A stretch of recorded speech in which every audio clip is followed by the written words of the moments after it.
Hey there folks, Paul is here once again. Today we're going to be talking about my Aristides 08OS. So why am I talking about this guitar now? I've had it for more than a few years. Actually, I think 2.5 years, nearly 3.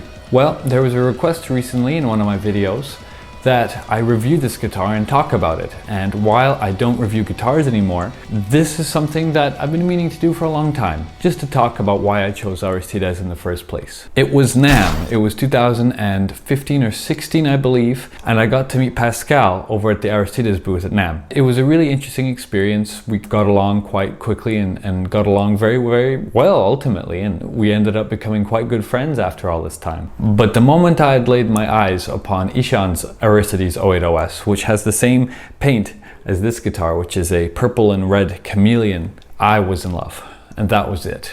About a month and a half later, I believe I put in my order. I got rid of some equipment that I just didn't use anymore, and here I am, many years later now, with arguably one of the most faithful and excellent guitars I've ever owned. And I fully plan on always using this one for many different kinds of genres. I've been able to accomplish so much with this guitar in terms of personal growth, in terms of getting used to the multi-scale, in terms of just overall enjoyment. It's been a blast, honestly. So what does this guitar have featured? Well, we've got bare knuckle pickups Aristides Customs, which is based off of a emerald and a holy diver, the holy diver being the bridge, which is odd because that's a little bit more of a vintage output, but it works really well. I've destroyed the volume pot twice now because of just wear and tear, but I've put in, quite a bit of aggression onto this instrument.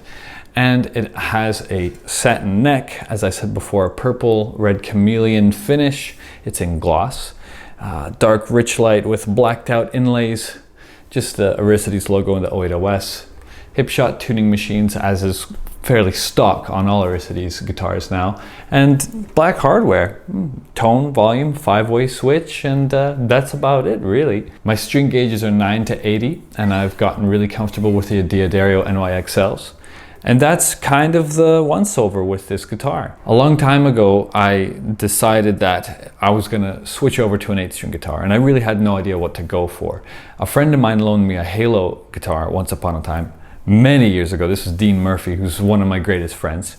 And I really got along with the tonalities of an 8-string, even though that guitar didn't agree with my hands very much. I actually distinctly remember switching between that guitar and a gem I was borrowing, and tendonitis started to occur in my left hand, so I had to cut it out. So yeah, it's been a bit of a journey with me and 8-string guitars. So after gazing upon an Aristides 8-string, well, I mean, come on folks, stainless steel frets. None of this is wood. It has not moved while it was on tour. It doesn't move anyways. The only things that can seemingly change due to temperature are probably the strings. Even though we have locking tuning machines, that's basically it. In terms of stability, it was completely faithful when I was on tour this past summer.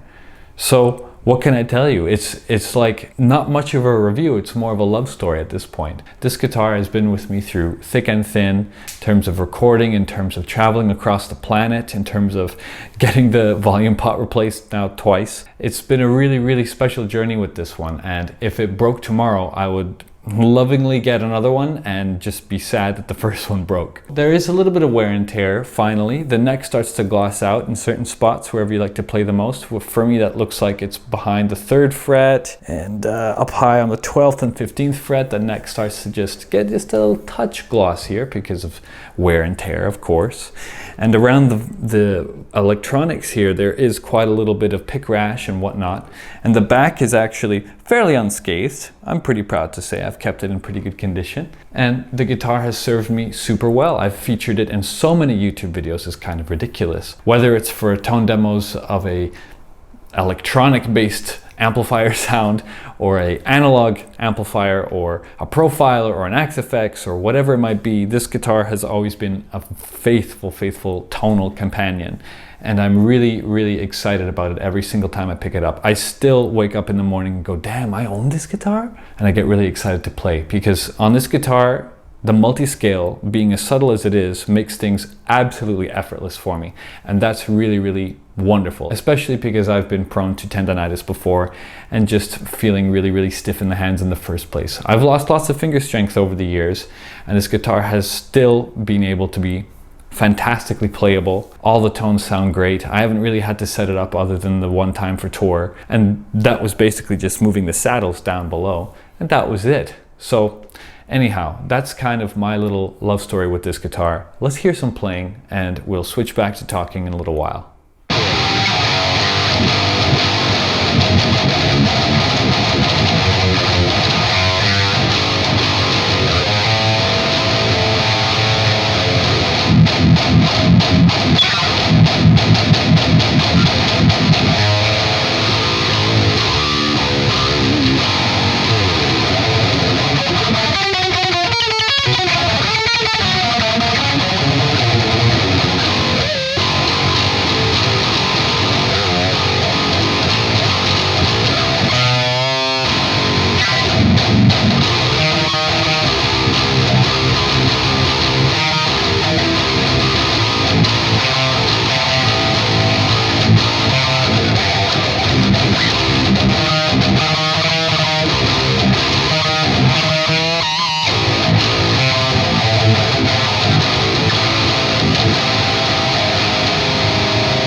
So how was that for a heavy tone?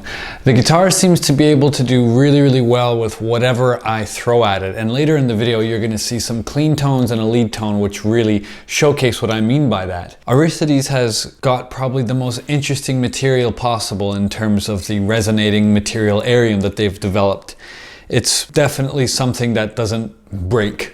It doesn't go bad. It doesn't happen to destroy itself or anything like that. It doesn't all of a sudden stop working. It doesn't seem to move whatsoever, which is the most beneficial part about having a guitar like this. So I wanted to talk about price point for a second. Now, for myself, I'm an artist with Aristides, hence why this video cannot be unbiased, and I am definitely making sure that you guys, my viewers, know that. The price can be quite intimidating for many people, especially for a guitar with such a gorgeous paint job. The paint actually seems to be a large part of the processing and a large part of the kind of budget smashing that goes on with these instruments. I think it's very fairly priced, and that's coming from the point of view of a professional musician. I use this guitar very regularly. I've toured with it. I've dinged it up painfully. And I think that for me, if I had to, as I said earlier in the video, buy another one of these exactly down to the pickups even, I would do so. Mind you, sometimes I've thought about throwing Lundgren M8s in this guitar just because I need a little bit more push out of the pickups, but I'm cool with what these pickups can do because they can do so very much. The distortions are lush and brutal and heinous and filthy and very wonderful in the sense of note separation. If you go back to the distortion clip, you'll hear that you can hear every note really well, and that's just a testament to the resonance that's going on with this guitar. One thing I'd like to make a note of is the fact that this has its own custom machined stainless steel tone block in the back here, which is absolutely genius. It makes the resonance even greater, it feels like, and I think that that's also a pretty massive part of the sound overall, and because of that, this guitar is violently loud. Aristides instruments are not just loud in terms of a mix or in terms of just presence when you're playing them, in the terms of resonating when you're playing the actual guitar. They're just super loud, super acoustic, and really I think that is a testament to the tone and to what they're capable of. Now, enough of my blithering, and let's hear a clean tone.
So as you can see, I've switched through every single one of the pickup selectors between 5, 4, 3, 2, and 1. And that tone, man, it just depends on what the mood feels like. There was a little bit of clipping, and that's just because my signal is coming in a little bit hotter than I'd like it to. That's my interface's problem more than anything else. And with Lundgren's, the signal would be a lot more, FYI. Pickups seem to translate and seem to be a lot more transparent in these guitars, which is really fascinating to me. Every time I tried a different Aristides, it really felt like a completely different planet sometimes, tonally speaking, whenever the pickups were wildly different. I used to be a really loud critic of Seymour Duncan pickups until I heard them in an Aristides, and then I really enjoyed them. I was also a bit of a critic and a little bit trepidatious about Fishman Fluence pickups until I tried them in my friend Timo Sommers' guitar, and I was sold immediately. I think it just comes down to whatever pickup you love, you're gonna love it even more if you get it in one of these guitars, which is really, really, really cool to me. I really can appreciate that. To wrap up what I was trying to talk about before a little bit more, in terms of price, these guitars do come in a raw finish. And the raw finish is something I will also speak about more in the future, since it doesn't apply to this guitar, but the raw guitars are cheaper. And that is a lot more accessible in regards to a price point for many, many people. This kind of paint job, I think it's like, I don't want to guesstimate or anything like that, but it's more than a few €100. As for wait times, here's the most interesting thing, because that's where this conversation is starting to go to. Wait times have kind of been high before. They've kind of, I think, gotten a bit lower now, and the options are the most that they've ever been now, I would argue. And I think that now is the best time to order an Aristides. When I ordered this guitar, oh man, what was it, February or March? Maybe it was even late spring, maybe even in May. And it was finished before January of the next year. But I decided to pick this up at the NAMM show because I thought, well, they might as well show off a really cool purple red chameleon guitar. And it allowed me the chance to go down to NAMM and to see my good friend Pascal and my other friends who became colleagues as well.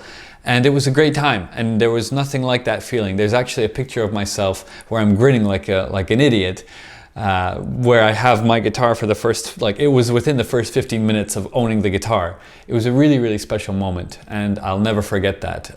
So that, again, is more of an experience that I've been allowed to have because of the privilege of being able to go to NAMM. I love that, and I'm so thankful for that in my journey as a musician. NAMM has been extremely important, and going to the Aristides booth is like a tradition for me now. So there's a lot to say. There's a lot to say about this guitar, but I'm gonna now play for you guys some lead tones, and let me know what you think in the comments of this one. This is one of my favorite lead tones, and just FYI, everything I'm using is the Neural DSP tone stuff. So for the clean tone, it was the Nolly. For the distortion and for this lead tone, it's also going to be the Nameless Suite, and I'm using a third-party delay for this lead tone just because I love the way that it colors its delays.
Whew, okay, all right, folks. So, in terms of leads, this guitar, I think, can do it all for me. The only issue I've ever had with an 8th string is the muting. And even so, I've got this foam up here. I've always been able to mute it quite well. However, if I'm going to do multi-finger tapping, like on any guitar, I need a little bit more practice with that, and then I'll be really confident in that. That's something that was inspired for me to learn by Tom Fountainhead Geldschlager. He's a wonderful musician. He was in Obscura for that wonderful record, Acroasis, and wrote all the best leads on that record. So there is that. Other than that one technique, muting for me on an 8th string has been interesting only because on a multi-scale, you're going to need to mute a little bit further towards your bridge pickup than you might expect, rather than towards your neck, because you're going to choke your notes out, which is really fascinating. Because then when I went on tour with Nightmare, that was kind of an issue. There was a couple of songs that have some very heavy, muted, dissonant chords, and they weren't coming out very, very well. And I was kind of frustrated because I definitely had enough gain, and the noise gates weren't that gaity, I guess. So I was wondering what was going on, and all I had to do was sit down and be like, oh, I just need to mute a little differently. Other than that learning curve, it's been a pleasure. I've never felt tension or strain in my hand in the same way that I would feel from other instruments that are straight scale, that's for sure. And like I said earlier in the video, I've got 9 to 80 in terms of strings on this guitar, and that's kind of allowing me to bend very, very happily up a couple of steps and be expressive with those bends. I don't feel like I'm fighting the guitar that much. Usually I like a little bit of fight. Now some people might say 9s, what a baby. Honestly, it's because my hands are quite fragile these days. And as the winter months come along, they get a little bit more prone to damage, and I do need to warm up a little bit more diligently. That's one thing I will say for sure, is if you've got an extended range instrument, especially a multi-scale, do warm up very well beforehand, because it is going to be a little different from a straight scale. Now, is it uncomfortable? Is it impossible? I don't think so. This is a 1st fret to 5th fret and a string skipped, and this is quite comfortable even from this ridiculous angle. But ultimately, folks, this is a wonderful instrument, and I absolutely think it's worth the money, the time waiting for it to be built. The community is fantastic and has been cultivated to be one of the best and most positive guitar communities, I think, that has existed in the land of social media.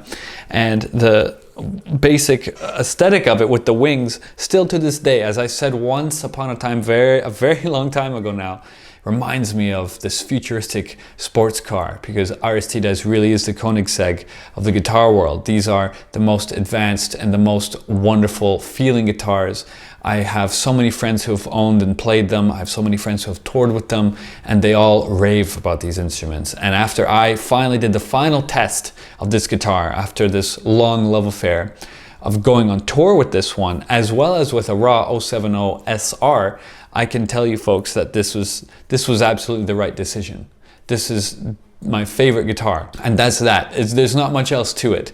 I think that if you want a quality instrument that ultimately swamps so many other instruments, and so many other manufacturers say that they've got the best and they've got the best, and I can appreciate where they might be coming from in regards to woodworking and whatnot, but in terms of playing, in terms of sound, in terms of tone, reliability, the only thing I've had to change on this guitar was the volume pot twice, because I destroyed it twice, because I roll the volumes maybe a little bit too harshly. I think that kind of speaks wonders to the instrument.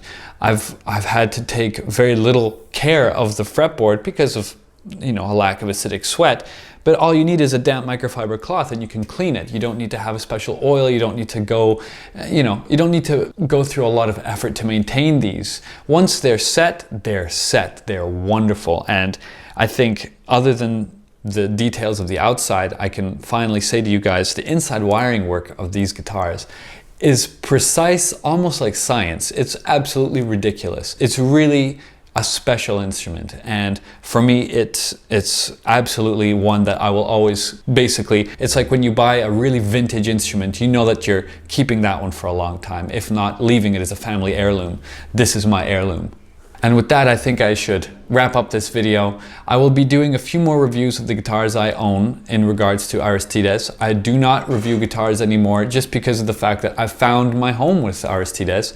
So they will be, of course, biased. Of course, but I'm trying to give you guys my absolute historical and current and present truth with my experience of these guitars. These are my absolute favorite instruments, and that's all she wrote. All right, folks, thank you for tuning into this video. Thank you for checking out my review, my Aristides 080S, my baby, this purple red chameleon. I call this the Lord Regent because it absolutely has the capabilities for every single tone, and I love it.